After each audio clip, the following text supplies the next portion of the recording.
वो हरियाणा में एक बाबा जी सुबह से परेशान, कोई मिला ही नहीं जिसे ज्ञान दे सके। सुबह से शाम हो गई तो शाम को देखा एक छोरा हाथ में दिया जलाया आ रहा है। बाबा ने सोचा मिल गया मौका। बोले बेटे तुम्हें पता है ये ज्योति कहां से आती है? बाबा ने सोचा ये जवाब देगा और मैं प्रवचन। लेकिन छोरा हरियाणा का था जी, उसने मारी दिए का फूंक। बोले बाबा ये बताइए ज्योति गई कहां?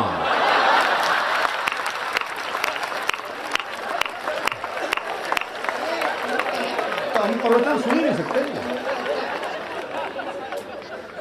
वो आजकल हर एक स्कूल में योग टीचर लग गए। वो दिल्ली में एक योग टीचर बच्चों को योग सिखा रहा था। बोले बच्चों सीधे लेट जाओ, बच्चे सीधे लेट गए। बोले अपने पैरों से साइकिल चलाओ, वो सारे साइकिल चलाने लगे। एक पढ़ा रहा अपने हरियाणा का मस्त है। बोले तू साइकिल क्यों नहीं चला रहा? बोला मेरी साइकिल ढलान पे है।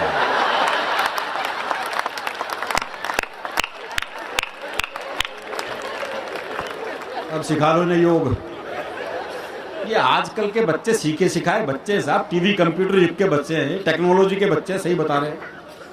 मैं तो कहता हूं 1990 के बाद से बच्चे तो पैदा ही नहीं हो रहे, बाप ही पैदा हो रहे हैं। इनसे बहस कर ही नहीं सकते आप। वो क्लास में एक बालक ने से पूछ लिया, बोले मान लो तुम्हारे पास 10 लड्डू हैं। बोले कैसे मान लो जब है ही नहीं। बोले मान लो गणित में माना जाता है। बोले माना जाता तो मान लिए। 2 लड्डू मैंने ले लिए तो कितने बचे? बच्चा बोला जी 20।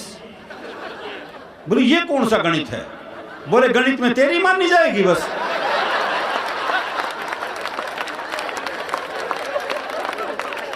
हमारी भी मान ले भाई। अच्छा ये हरियाणा के बाप बेटे का संवाद हो सकता है। वो बाप ने बेटे से पूछा भाई तेरा रिजल्ट क्या रहा? बोला जी हमारा जो प्रिंसिपल है ना उसका छोरा फेल हो गया। अरे बोले मैं तेरा रिजल्ट पूछ रहा हूं। बोला जी गांव का सरपंच है ना उसका छोरा ही फेल हो गया। अरे बोले तेरा दिमाग खराब, मैं तेरा रिजल्ट पूछ रहा हूं। अरे बोले वही तो बता रहा हूं, तू कौन सा प्रधानमंत्री लाग रहा है?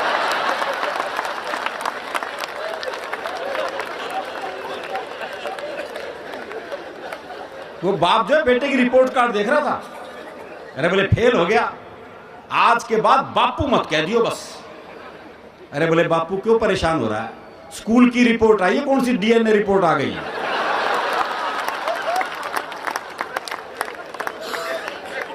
तो इन बच्चों से बहस करना बड़ा मुश्किल काम है। इसमें तो कोई शक ही नहीं। संस्कार तो हरियाणा में कूट कूट के भरा है जी।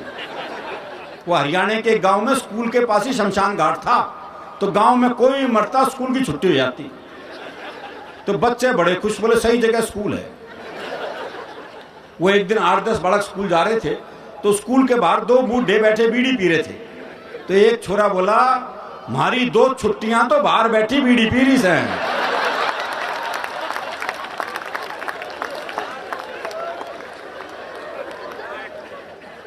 अलग ही मामला है जी। अब सुमन जी ने क्या बढ़िया प्रेम गीत आपको सुनाया, राजा रानी और सब, क्या मामला बाबा।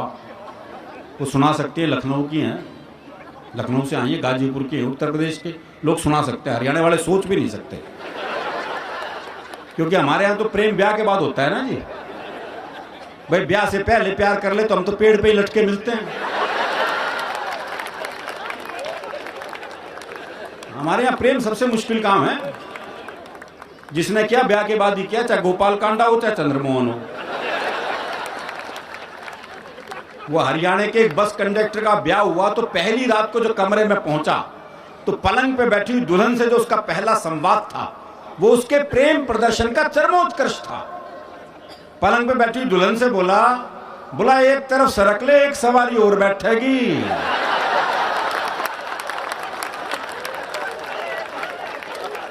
इससे ज्यादा प्यार दिखाई नहीं सकते जी हम।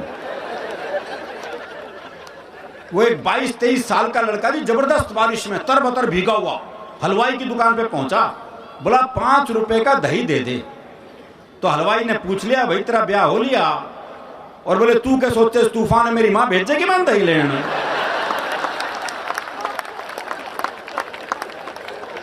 दही तो लानी पड़ा है। आलोक जी क्यों? इसके बगैर गुजारा नहीं जी। तो हमारा प्रेम भी। अभी मेरा एक दोस्त मिला, उसके दोनों होठ बुरी तरह जले हुए। हाँ, मैंने कहा होठ कैसे जल गए? बोले पत्नी मायके जा रही थी, स्टेशन छोड़ने गया था, मारे खुशी के इंजन चूम लिया।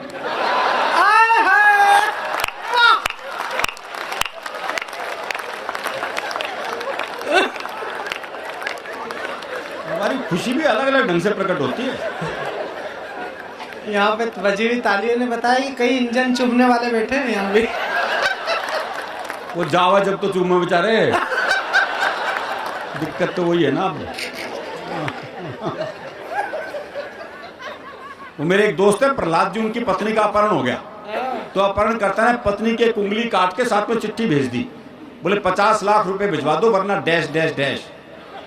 मेरे मित्र ने वापस चिट्ठी लिखी, बोले उंगली किसी की भी हो सकती है, मुंडी भेज मुंडी।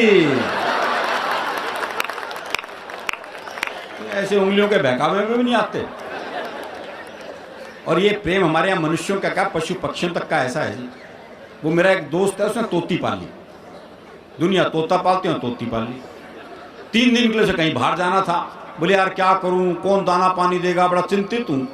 मैंने कहा मेरे घर छोड़ जा, 2 तोते हैं, उन्हें दाना पानी देता हूं, इसे भी दे दूंगा। बोला भाई तेरे 2 तोतों के बीच अपनी तोती छोड़ दूं ना। मैंने कहा नहीं यार, मेरे तोते बड़े धार्मिक हैं, तो खुद देख ले आके। अच्छा, उसने देखा बकायदा एक गीता के श्लोक पढ़ रहा, एक कुरान की आयतें पढ़ रहा। बोले बड़े धार्मिक है, कोई खतरा नहीं है। उसने तोती छोड़ दी। जैसी तोती पिंजरे में गई तो एक तोते ने दूसरे को कोहनी मारी। अरे बोले पूजा पाठ बंद कर, दुआ कबूल हो गई।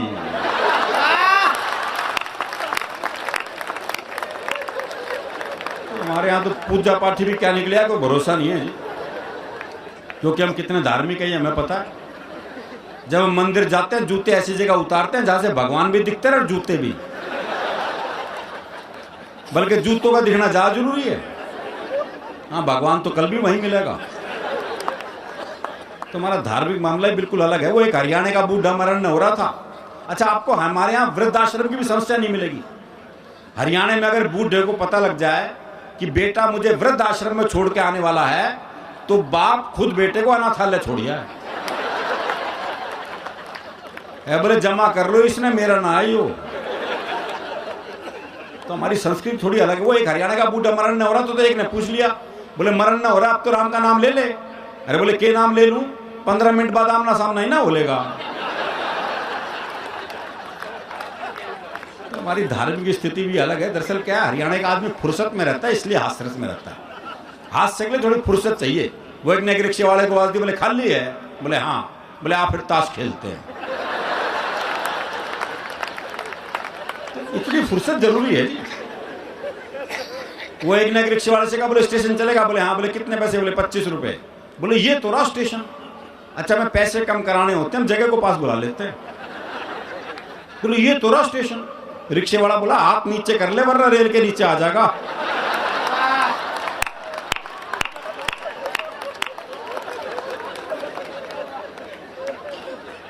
दरअसल क्या है जी, हमारे यहाँ काम वही कर सकता है जो हरियाणा का हो। जैसे डॉक्टर है, कोई और प्रदेश का आके वहां डॉक्टरी करने लग जा, कर ही नहीं सकता, क्योंकि मरी बीमारी ऐसी बताओगा।